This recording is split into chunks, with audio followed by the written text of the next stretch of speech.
Everybody from wherever you're joining us.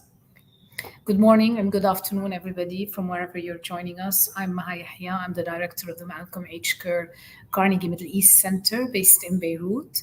I'd like to welcome you to this discussion about the pathways for safe return for Syrian refugees. As many of you know, the question of refugee return has been at the top of the agenda in a number of host countries, both in the region and in Europe.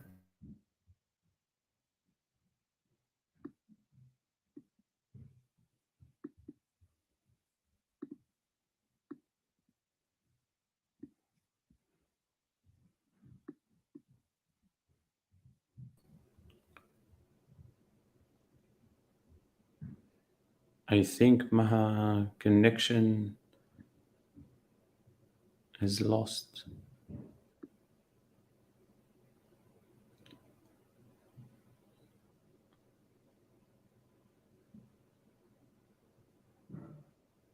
Okay, we'll wait for Maha to be back. Sorry for that.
Marie, if you can jump in and maybe start the discussion while Maha be back. Maybe we can start with a round of introduction. So my name is Marie Forestier. I'm a senior advisor with the European Institute of Peace, working on Syria. And I'm very happy to be part of this panel. I'll let you both introduce yourself. Okay, thank you, Marie. My name is Alrababa'h, and I'm a postdoctoral fellow at the Immigration Policy Lab at ETH Zurich in Switzerland. And I'll be starting soon as an assistant professor at Bocconi University in Italy. Thank you very much. I'm Fadel Abdul Ghany. I have LLM, and I'm the executive director for Syrian Network for Human Rights. I'm glad to be with you. Thank you, Fadel. So we're here to discuss today the situation in Syria and the implications of the recent developments, especially regarding refugees. After 12 years of conflict and with no political situation to the conflict in sight, there is a regional momentum towards normalization with the regime. In May, Syria was welcomed back into the Arab League, and several Arab nations have concluded that Assad is here to stay and that they require his cooperation to address challenges such as refugees and the illicit drug trade. And while there appears to be less of a willingness to normalize relations with Syria in the United States and in Europe, Western governments have increasingly directed their attention elsewhere, namely the Russia-Ukraine war. So in the light of these developments, the question of what issues need to be addressed for the millions of Syrian refugees living in neighboring countries, mainly in Turkey, Lebanon, and Jordan, to safely return home is more pertinent than ever. So refugees face pressure to return voluntarily from hostile governments and legal restrictions in host states, as well as obstacles within Syria. And as death certificates now demonstrate, the Syrian regime has killed hundreds of civilians in its prisons, including activists from the uprising against its rule. So what can Arab League countries and the international community do to enable or facilitate a safe return for Syrian refugees? This is what will lead our conversation today. And maybe we can start with you, Fadel. If you can tell us a bit how have Syrians within Syria and abroad received this news of normalization? How do Syrians view Arab nations normalizing with the regime today? Can you tell us about their reaction? Thank you very much, Marie. And this is a key question in this discussion. Actually, what we are witnessing due to our daily monitoring the situation in Syria, that there is like inflation toward more refugees and generating more refugees in Syria. The number of those who's leaving Syria and who's like willing to leave Syria to be refugees increased dramatically after some of Arab countries have restored the relation with the Syrian regime. Actually, there was like a hope for some type of political transition, but when they saw that Assad being back, there is like a feeling for for a ordinary citizen that he will remain in power. So that create a sense that for the vast majority of Syrian, that Assad will stay, and that encouraged them actually, those who were hesitated before to leave Syria. Now this movement encouraged them to seek refugees, and due to discussion with hundreds of Syrian, this is the movement now. And I think that makes sense because what we are witnessing also, the continuity of violations in Syria still exists. And that actually our argument toward the concept of the refugees return to Syria. SNHR argument is the refugees, when they return back or force returned back, they will be subjected to the same situation where the resident is facing. So let me present it briefly, only two main violations. We issued our semi-annual report, 501 civilians killed, 71 children among of them, and 42 women. So more than 30% women and children. And then our semi-annual report for the arbitrary detention, and the vast majorities of arbitrary detention, we need to bear in mind that transfer to be forcibly disappeared. So 1,047 cases of arbitrary detention, including 43 children and 37 women. This is only half year. And those statistics actually what we are able to document. And I'm glad that the European Parliament today, they issued a statement about the situation in Lebanon, referring to SNHR statistics and reports. And they assure that the situation in Syria is not safe for refugees to be back or to force to be back to Syria. Day before yesterday also, the German Foreign Ministry issued their confidential annual report, which is addressed slightly in the German media, and they assure that Syria is still unsafe to the refugees to be back to it.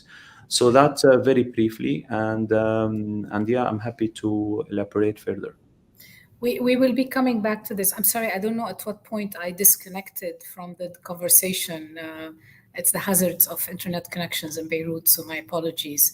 Marie, let me turn to you, as we had discussed earlier. How from your analysis, from your conversations with Syrians, both abroad but also back in Syria, how are you seeing the reactions to the ongoing normalization process that, as I said earlier, is happening without any kind of political end to the conflict? on the horizon.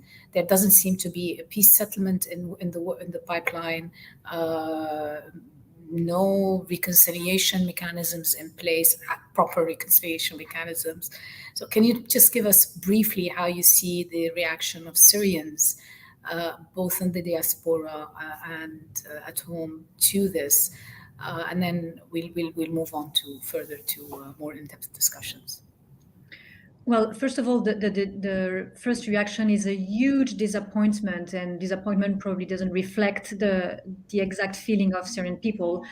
Disappointment and also feeling of being abandoned by the international community, that after all these years and all this suffering and violations, this is the move that is taking over all other processes.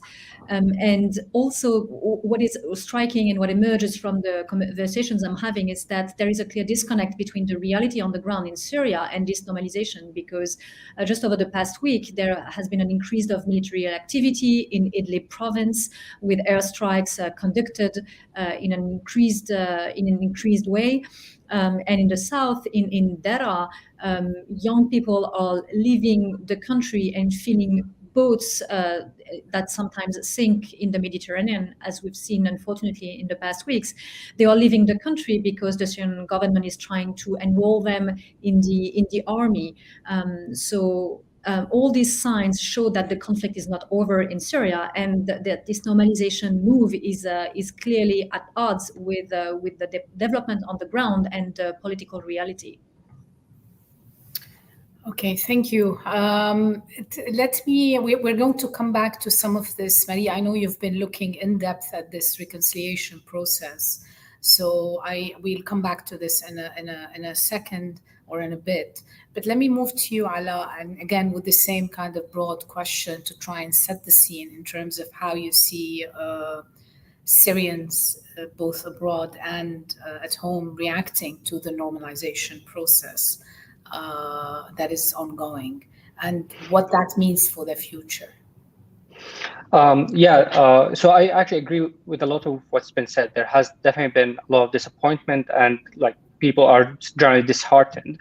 I have to say that at the same time, it's not that people expect, they don't have really any illusions that the power politics in the region or that Arab regimes are working in their interests. People, Syrians and like many others in the region, have been disappointed many times repeatedly about the way in which regimes have acted in the past. So I don't think that they were generally optimistic in the first place. I think when it comes to the topic of this discussion, there has been also an increased fear that this normalization will increase deportations, so the forced return of Syrian refugees. And we know that there has been a lot of rhetoric in Turkey and in Lebanon about forced return, and as well as actual deportations. But even Jordan, the foreign minister Ayman Safadi, a few months ago at the Arab Summit, he did mention that they have agreed on a mechanism to start organizing safe and voluntary return, he mentioned. But I think this has led to a general fear in the region about this normalization potentially accelerating the deportation and forced return of Syrian refugees. Thank you, Ala. Again, we're going to come back to this when we discuss your report and about the intentions of return for Syrian refugees, which you've just published. Marie, let me come back to you before we move on to the conditions in Syria. Maybe get some reflections from you on how European countries are reacting to, again, this normalization process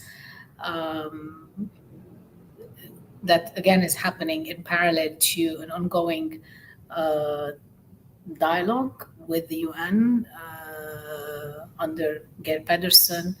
But then you have also the Astana Forum. I mean, there's so many multiple forums. And now there's this new normalization process, which seems to have created its own momentum, and what that means for a political solution for Syria's conflict down the road. Well, regarding the EU position, last month in Brussels, during the donor conference for Syria, the High Representative of the EU for Foreign Affairs expressed EU position, saying that normalization was not the right approach, according to the EU, because the EU position is that there should be a progress on the political process before there can be any rapprochement with the Syrian authorities. And basically, EU countries have adopted a pragmatic approach towards normalization because they see no solution in the short term, and Syria has not been a priority for Western governments who are not offering any way forward. But at the same time, they don't want to be perceived as blocking any initiative. So they decided to wait and see if and what Arab states can obtain from their engagement with Damascus, even though they are not very optimistic. So what European states are doing is that they are trying to weigh in, if they can, and focus on encouraging Arab states on what they can obtain. So, for instance, concessions on detention or more engagement of Damascus into the UN-led political process you were referring to. But there is no such a discussion among EU member states as, oh, should we normalize with the Syrian regime? For the EU, the way is a political process based on the UN Security Council Resolution 2254 that was voted in 2015. And I would like to stress that while normalization has caught much of the attention of over the past weeks and months, there have been other developments in the past weeks. First, the UN General Assembly, with the support of a number of states, including Western states, voted to create a mechanism on missing persons in Syria to clarify the fate of these missing persons. And second, Canada and the Netherlands filed a complaint against Syria before the International Court of Justice for human rights violations, including torture. So we can see here that detention, accountability, and the political process remain priorities for EU states. Which ironically, I mean, the UN resolution was vetoed by most Arab countries, except for the Commission on Missing People was vetoed or abstained. Most Arab countries abstained from voting on this resolution, with the exception, I believe, of Qatar and Kuwait. They're the only ones that voted for the resolution. Even a country like Lebanon, which also has missing people who continue to be missing since the era of the civil war and who are believed to have disappeared in Syria. Even a country like Lebanon did not sign on to this, and most likely this is part of the broader dynamic. And my understanding also is that the complaint is now there's going to be a hearing at the ICJ, if I'm not mistaken, around the human rights violations that have been committed in the coming weeks, maybe. Let me turn to you on this note. I mean, there is an international momentum to at least create some accountability, even though this accountability is happening outside of Syria. What about you just completed a study on the intentions of return? Can you perhaps walk us through some of your findings as briefly as possible?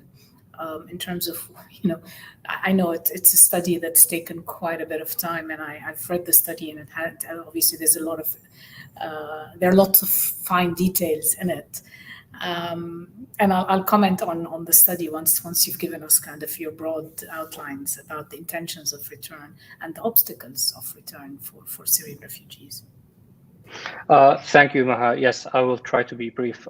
So as you mentioned, we have been conducted. Actually, it's still an ongoing study. So we did publish like some of the initial results, but it's still ongoing. So back in August 2019, so shortly before the protest movement in Lebanon and the following economic crisis, we conducted a representative survey of around 3,000 Syrian heads of household in Lebanon. And since then, we have stayed in touch with the same respondents over time. And the study was to examine, at the baseline of the initial survey, we wanted to examine their return intentions. And then we stayed in touch with them to actually see their return behavior. So do intentions even match behavior? The study was a quantitative survey. It included like an experimental component as well. But alongside this, we conducted many qualitative interviews, and we are still conducting qualitative interviews on the same topic with a sample of Syrian refugees. So in terms of the main findings, we find, so this first part is similar to UNHCR surveys on return intentions. We find that relatively few people wanted to return in the short term, in the next 12 months, but the majority of Syrian refugees in Lebanon wanted to return at some point in the future. So even though people did not want to return like very soon, they did want to return at some point in the future. But we also use the observational analysis and the experimental component to examine what predicts return intention. So who are Syrians who want to return, who are Syrians who don't want to return, and what are the obstacles and opportunities related to this. And what we find, we started with the push-pull framework that I think many people here are familiar with. So essentially, the host country can push people to leave the home country, or Syria can pull people to come in.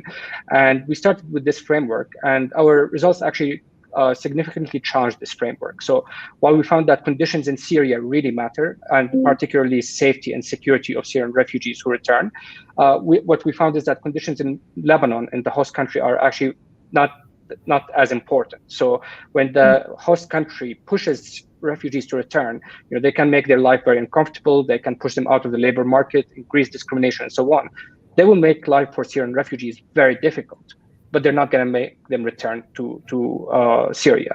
So this is one of the more significant findings of our report, and it challenges not just a lot of the existing work on this topic, but also existing policies by host countries that want to make life very uncomfortable for Syrian refugees. Like what we show is that they will make life very uncomfortable for them. They will make them suffer a lot, but they're not going to achieve their intention of getting people to return.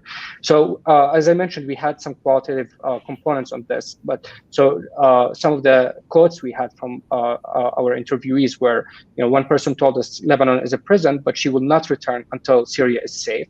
And another person told us, my homeland is at war, so I cannot return, but here in Lebanon, I cannot live. So you can really see from these quotes that, people are suffering in Lebanon, but they're not, this suffering is not making them more likely to return. Much of what you're saying actually, really unfortunately, is resonating with a study that we did, which we published in 2018, that I worked on with my colleague Jean Assir, which was it was called Unheard Voices. What do Syrian refugees need to go back home or need to return home? And much of what you're describing is still the same factors. I mean, they want to go home. They're willing to go and live on the rubble of their own homes. However, they're too scared to go home because it's not safe. And what we saw at the time is that the push factors out of Syria or that were preventing return were very potent. I mean, they included things like mandatory conscription. They included things like the absence of any kind of judicial or justice.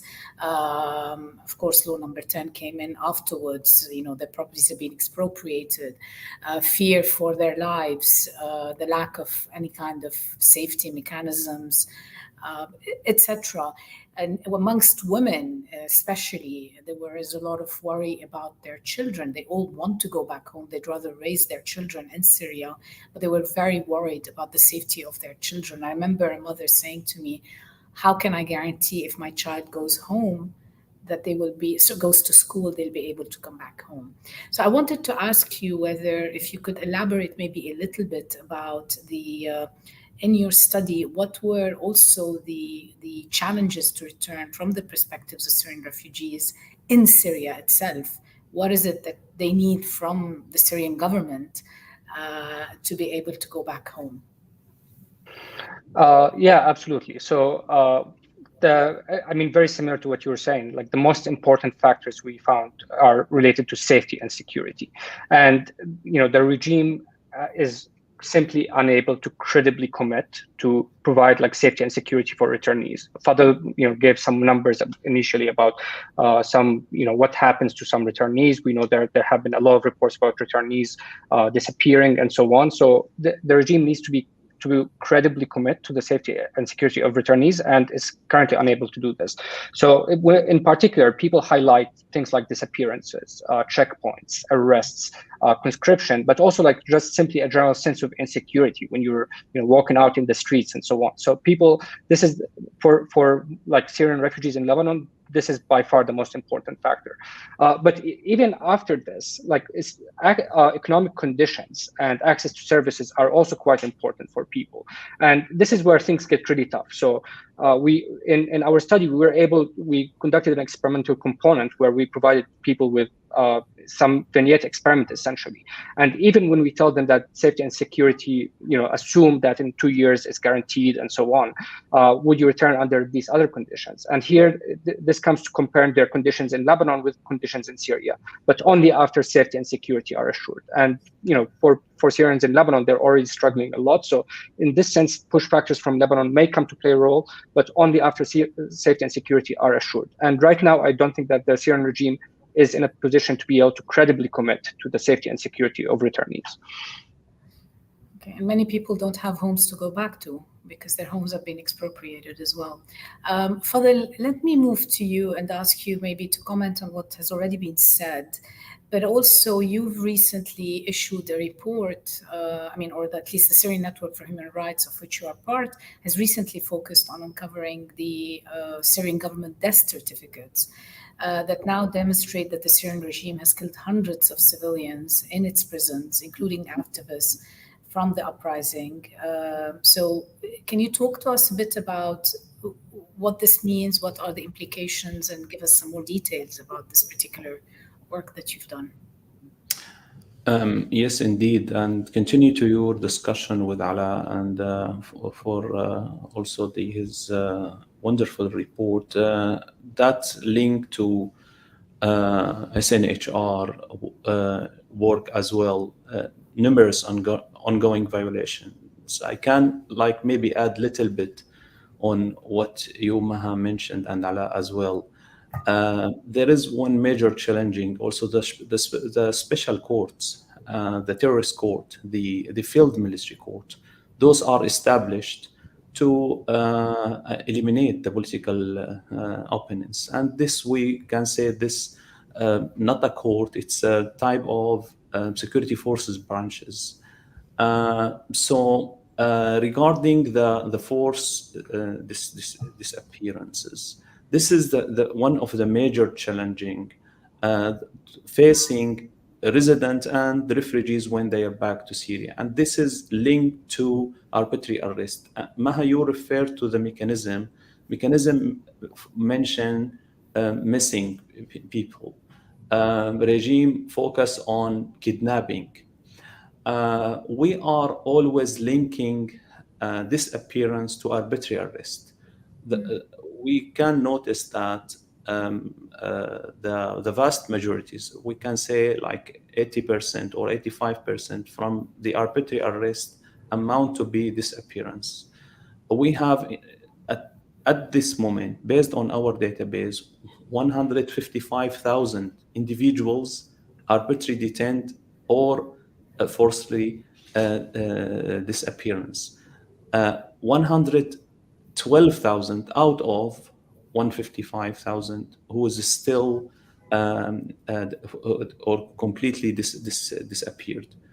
Those disappearances subjected all the arbitrary arrest to numerous type of torture, and that lead to death of torture. So we recorded 15,281 cases. They died due to torture. And what I mentioned, those are not an estimated figures. Those are database. We used to share those with UN and other institute as well. What we discovered recently, and I can say that we discovered this by coincidence, and that we figured out that from sources inside the government, and by coincidence, I can emphasize that otherwise we will never know that this process is going on. That the regime actually is, there is numerous amount of those disappeared, being killed in the Syrian detention, and their family didn't be notified at all. And some of those cases being killed years ago. And that shocked us. And also this actually present what is the refugees will face. Maybe they will, and there is like a high percentage that they might be subjected to arbitrary arrest and they disappeared and they might be killed. And their family doesn't know. They might be killed, and the family thought that this disappeared and might be appeared one day. There is a hope, but I can assure that up to now, when we published the report, we announced 547 cases. But now, for the first time in this event, I will announce that we have 1,700 cases, approximately 1,000, and that's huge figures out of 112,000. So, and that means this is a systematic and a process going on by Assad regime, and we fears that that what we are able to get, what we announce is data. We have those certificate hard copies. So based on that, we announced that, but maybe the regime is killing maybe 50,000, 60, 65,000. We don't know, but that for sure showing something that those who is in Assad center detention is subjected to mass murder. Thank you, Fadel. Marie, you've heard both Fadel and Ala talk about what's going on in Syria. I want to maybe move a little bit to, Syrian refugees in other countries, they host restrictions. They're hosting increasingly hostile governments, but they're also facing a lot of legal restrictions in their host countries. Can you perhaps walk us through some of this? And then I also want to follow up with you on what can the international community do in the face of these conditions that we've been hearing about from both Ala and Fadel? Well, Syrian refugees are really caught between a rock and a hard place, because we just heard about the situation in Syria, and in host countries, the situation is dire as well for Syrian refugees. First of all, the overall context, especially in Lebanon and Turkey, is more and more hostile towards Syrian refugees, a hostile rhetoric. Refugees are used as scapegoats for economical problems in Lebanon and Syria. They face various legal restrictions. In Lebanon, Syrian refugees are not registered as refugees, and the vast majority of them don't have a legal status, which puts them at risk of detention. They also face restriction in their daily life in terms of job, access to education, healthcare. In Turkey, Syrian refugees have a legal status, but they don't have a full refugee status with the full protection that is attached to it. And since last year, they have faced difficulty to get registered. In their daily life, they face restrictions of movement, restrictions on the place where they can live, and also arrests. And in this context, there has been an increasing rhetoric to push them to return. Both Turkey and Lebanon have announced plans to return Syrian refugees to Syria over the past years.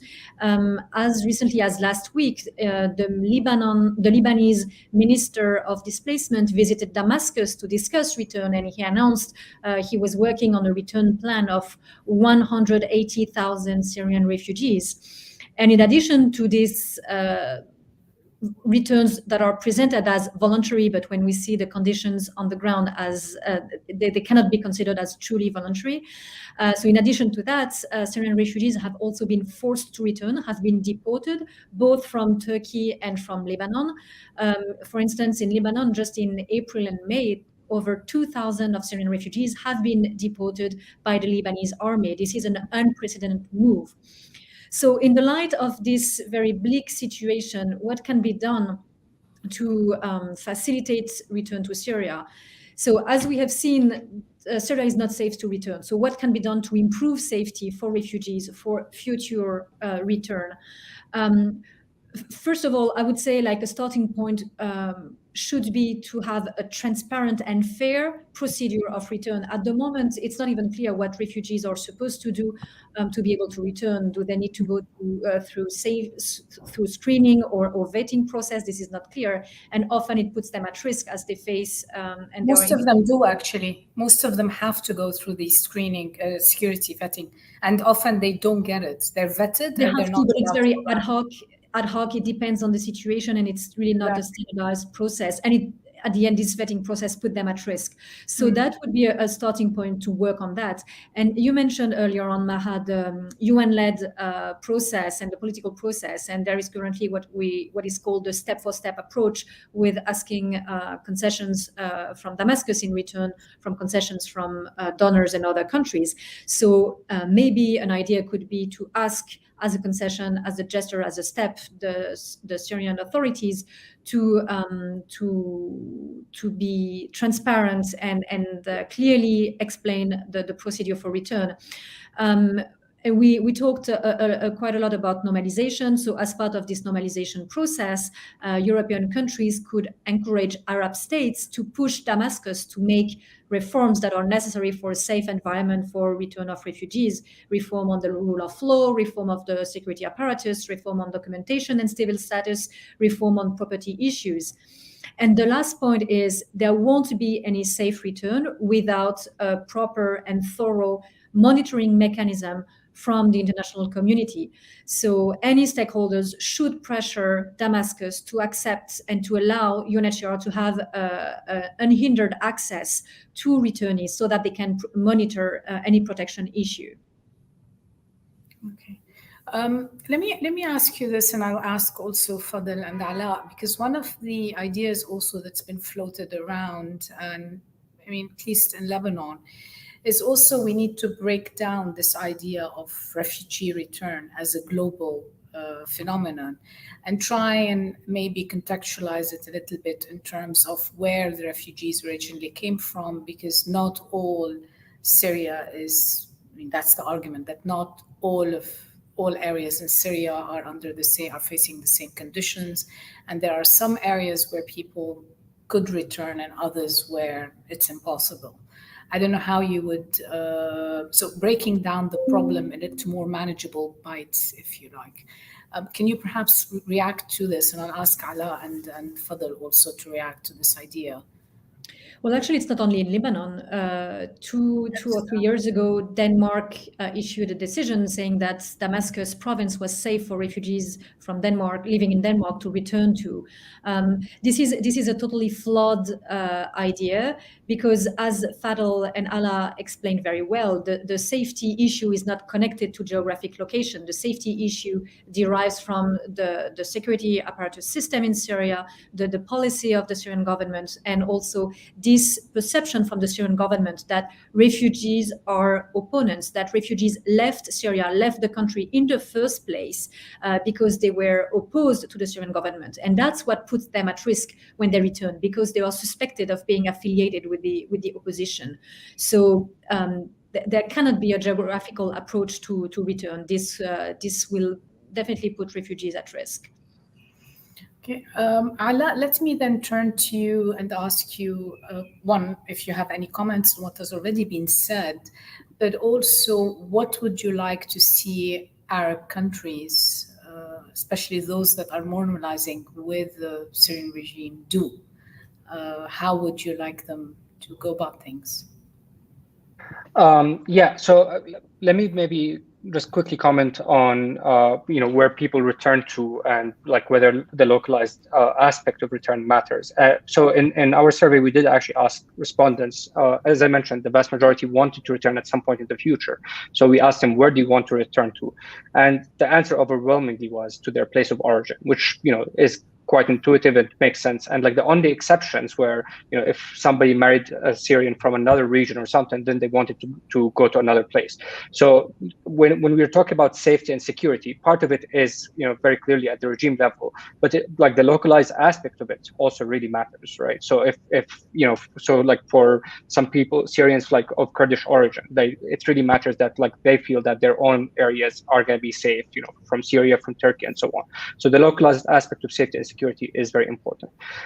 When it comes to what Arab regimes and the international community can do to help enable return, as I mentioned earlier, it is very hard to push the Syrian regime to make any credible commitments about the safety and security of returnees. And there's a lot of reason for Syrian refugees in neighboring countries not to trust the Syrian regime, right?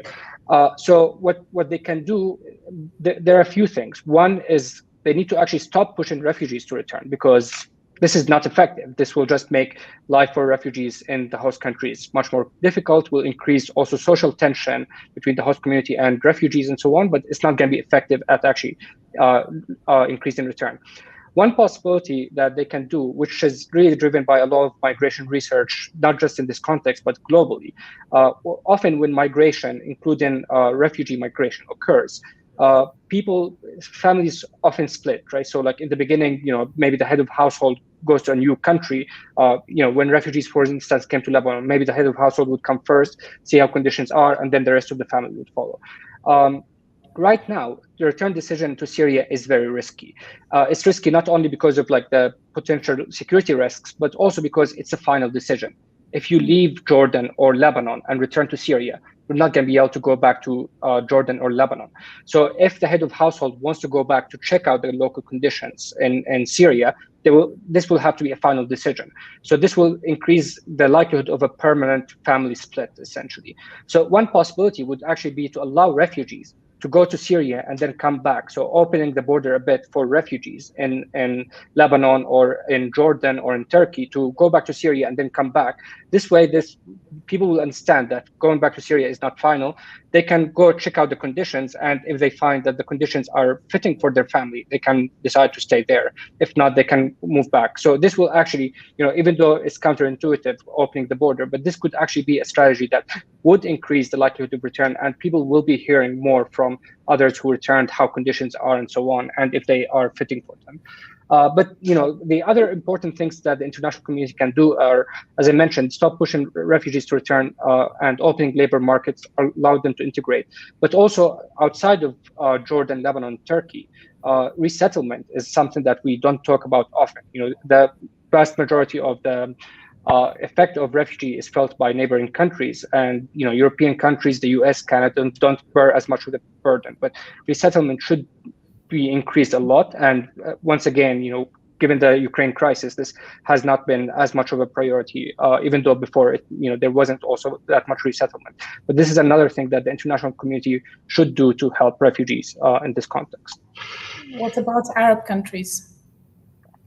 When it comes to Arab countries, they can try to push the Syrian regime to actually credibly commit. I just don't see this happening. The regime will say return is safe, like returnees will be safe and so on, as long as conscription is still in place, as long as people don't trust the regime, which they have a lot of reason not to trust it.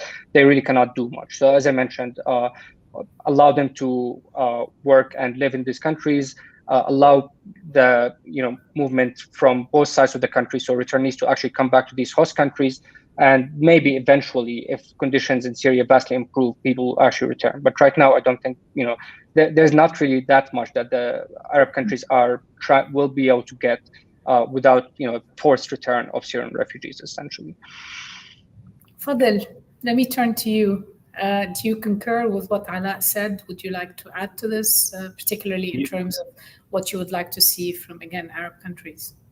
Yes, indeed. And I think this is one of the core issues that we need to keep counter-argument the Arab countries, what they are doing in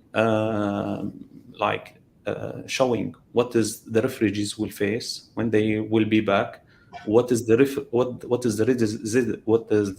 resident is facing, and also what is what is the EU is saying today. The EU issued a report about the Lebanon, and they assure that Syria is not safe. What is some of leading state, the German foreign ministry also, I refer to that, retreated that Syria is not safe. What is the Commission of Inquiry, the UN, what the UN is saying, we need to counter-argument that and hold them the responsibility that when they return someone, force to return someone, what this person will subjected, they will hold legal responsibility. I think this is the only way, and I don't think that the Arab will push Assad toward doing anything. On contrary, what we are hearing from Assad Foreign Ministry that Syria is accomplished and they implemented everything. They refer to Assad amnesty decree. They said we released all of the detainees, and they emphasized that we need infrastructure to enable us to bring the refugees back. They need financial support. This is the regime actually strategy. What we are noticing, on the other hand, from Arab countries is zero strategy. They didn't get anything in exchange. Assad being back to Arab League, and on contrary, we noticed that Lebanon is pushing further refugees and forcing them to be back, and Turkey is still exists. Their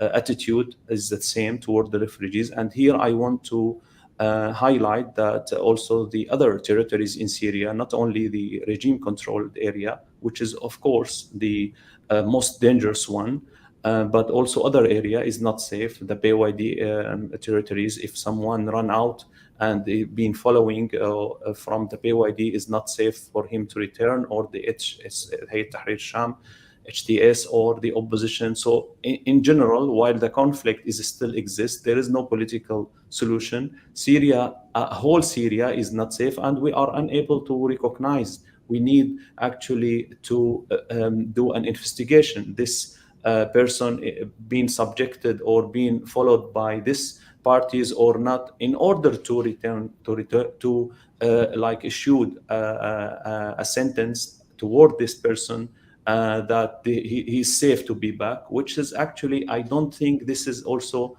the state decision. This is the UN decision, human rights organization the estimation and decision. And when some state like Denmark, I think the situation in European countries is less dangerous than the Arabic countries. In Denmark, for example, the jurisdiction revoke lots of cases. We noticed also 2 days ago that the Constitutional Court in UK revoked the government movement toward deported refugees to Angola. In Arab country, there is not that much power for the jurisdiction in Lebanon, for example, in Turkey as well. Jordan, I think, is less dangerous. At least the attitude from the Jordanian government and the racism in Jordan toward the Syrian refugees is far less than the other countries, I mean, Lebanon and Turkey. Thank you, Fadel. We're almost at the end of our event. I'm going to ask you all a kind of a broad, again, question. But I mean, we've heard from you about the obstacles to return within Syria.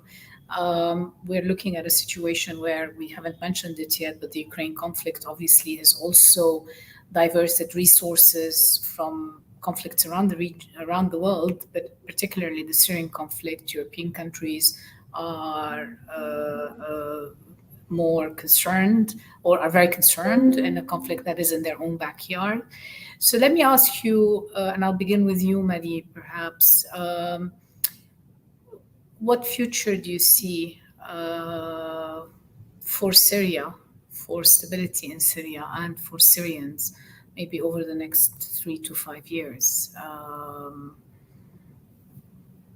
It's a tough question, but just at least with what we know today, we're looking at conditions of return that are very difficult, exceedingly harsher push factors, but an inhospitable, to say the least, environment back home, and significant challenges globally which means that not enough focus is being placed on the Syrian conflict for multiple reasons.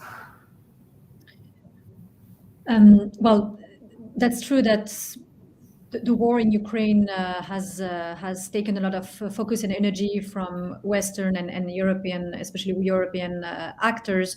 But let's be honest, Syria was not a priority for them even before the war in Ukraine. So clearly there remains a lack of political leadership from Europeans on Syria right now. I think, first of all, what is clear is that Syrian refugees left the country mainly because of political reasons, because of the situation in Syria.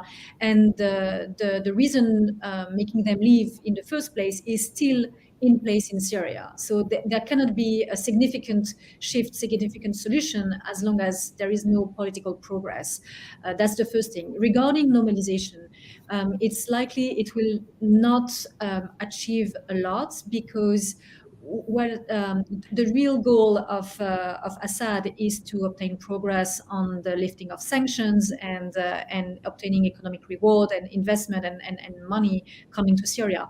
And this is unlikely to happen because, as we said in the beginning of this discussion, Western states are really unlikely to move significantly unless there are progress on the political front, and they are unlikely to lift sanctions. So this is really, unfortunately, a catch-22 situation in which Syrian people are paying the price. So this is difficult at the moment to see how things can move and get out of this deadlock. Okay, Ala, let me go back to you. Same question.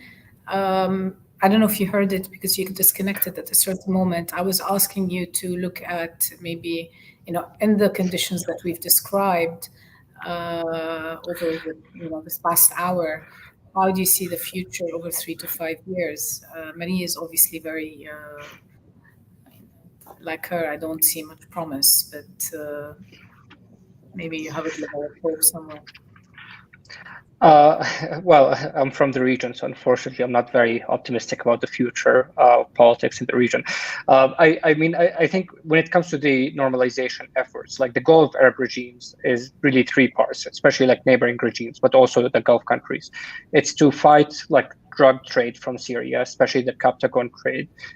It's to push refugees to return, and when it comes, like, not all of the countries really care about voluntary and safe return, despite some of the rhetoric, and also reducing Iranian influence.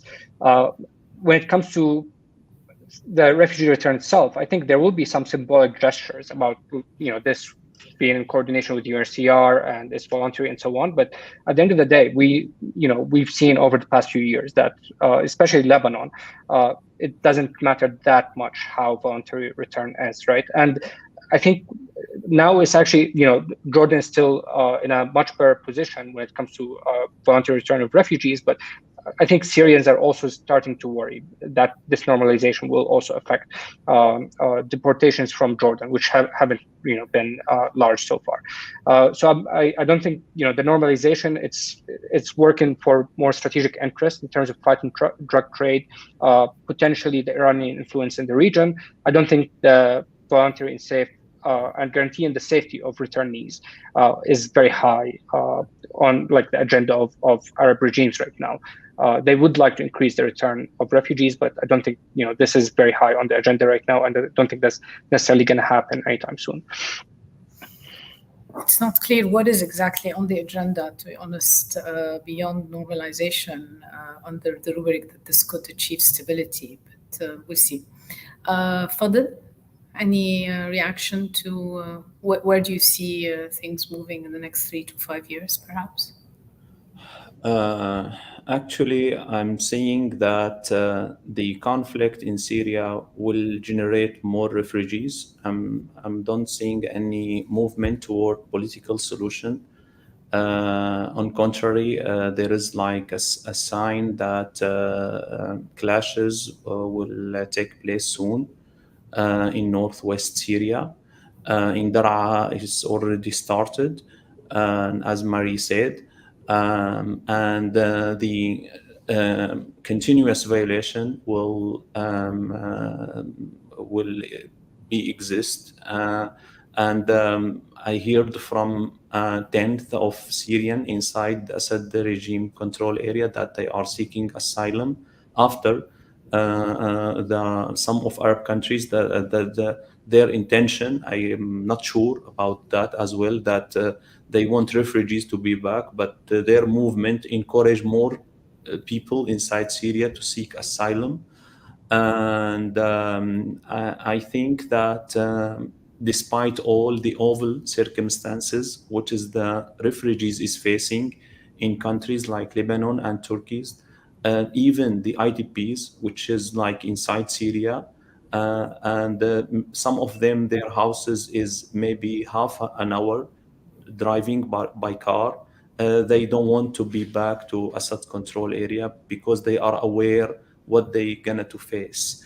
This is the reality, and they are living in winter and harsh summer in tent, but they want to return, but they don't want to face torture and disappearance and conscription.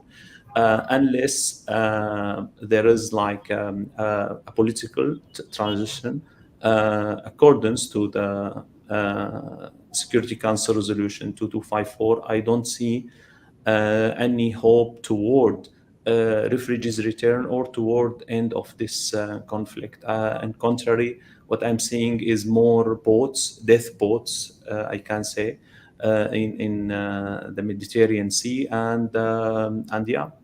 Unfortunately, that's what we're going to face next couple of years. On this very unhappy note, unfortunately, it's very hard to find a glimmer in a very, I would say, dramatic situation. I want to thank all of you for your insights on what obviously will remain a protracted conflict, at least for the foreseeable future, with significant repercussions for Syria, for Syrians, but also for neighboring countries as well. Marie, Fadel, and Ala, I really want to thank you for sharing your insights today. And à la prochaine. Bye-bye. And thank you for the audience for joining us today. Thank you very much, Maha. Thank you, Maha, for organizing this. Thank you. All the best. Bye.